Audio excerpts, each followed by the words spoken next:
الاماميه السيناميه ان انا هعمل ايه؟ هغسل سناني، ان انا هحصل تطابق للاسنان العلويه مع السفليه، وانطق الفونيم صوت بس خلاص كده. وبعدين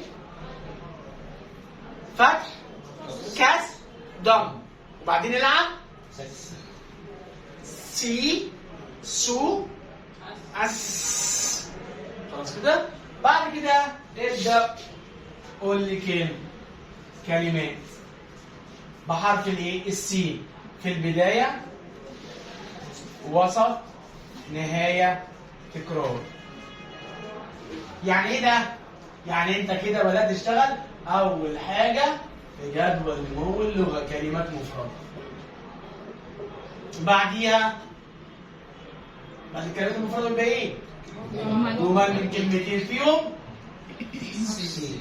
بعدين لحد توصل للقصه. تحصل لمين؟ للقصه. وصلت كده؟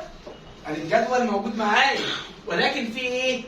تكايه الاول لازم اعملها قبل ما اخش على الكلمات. طب انا اعرف منين بقى ان هو خلاص بقى مستعد ان انا اقول له السا والسي والسو بدون مساعده اهو سا، يلا زي سا، وابدا. ده انت بتتلخبطوا اهو. بقول له يلا هنلعب مع عمو، عمو مش هقول بقى خلاص، عمو هيشاور الحاجات اللي احنا عملناها دلوقتي هيشاورها، فاعمل له كده يعمل ايه هو؟ يفتح يدو لا اهي العب بقى سي اس سي سو سي. حلو قوي. انت بدات تلعب مع الطفل اهو، فبدا الولد بقى عنده سرعه بديهه، وبدا ايه؟ هم يقولهم تيجي انت عامل ايه؟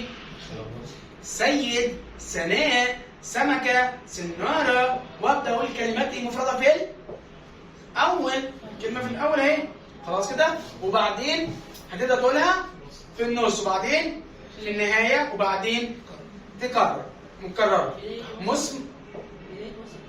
ايه؟ بدايه وسط نهايه تكرار. تكرار الحرف في الجمله يعني خلاص كده. زي مرمر، انت كررت حرف الراء مرتين. وصلت؟ في الغالب الطفل بيقعد قد ايه مثلا؟ على حسب استجابته